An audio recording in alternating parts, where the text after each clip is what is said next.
thing on? Hi everybody. Like you, I am sheltering in place, but we wanted to keep answering your questions about the novel coronavirus.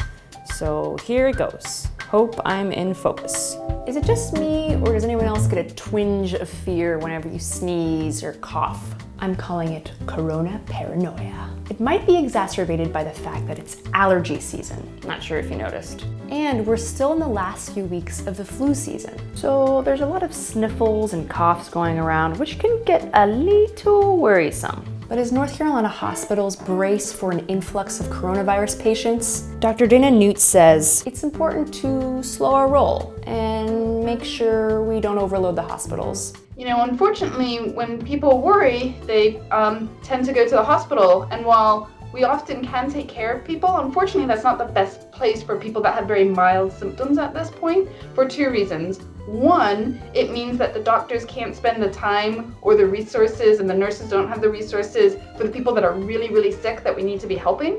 And two, if you really did have allergy symptoms or something like that, and you're sitting in a busy, crowded waiting room, you are more likely to then pick up illness, and so not the place to be. Regardless, you still might want to rule out coronavirus if you're experiencing symptoms, so you don't give it to anyone else.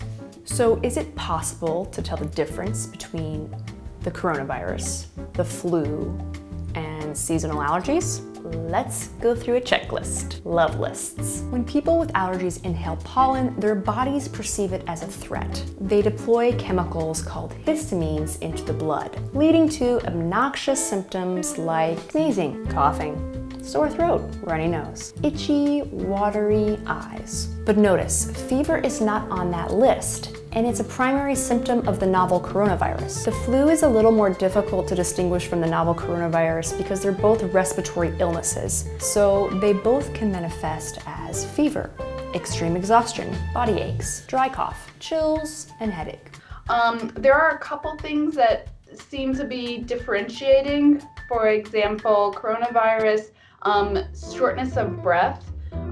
If it's very severe, that's not typical of the flu, so that would certainly be something that I'd be worried about. The next question is to ask yourself, how long are your symptoms lasting?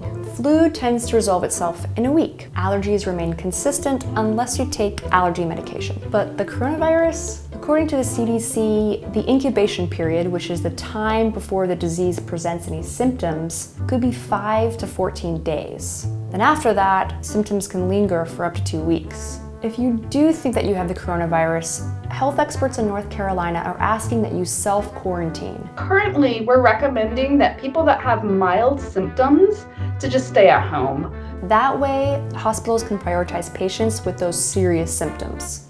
Dr. Newt says even if you think you have the coronavirus, don't walk into a doctor's office and ask to get tested because most clinics don't have testing capabilities. Remember, 80% of people that get the coronavirus only get a mild disease. So stay well and stay home unless you have a serious problem.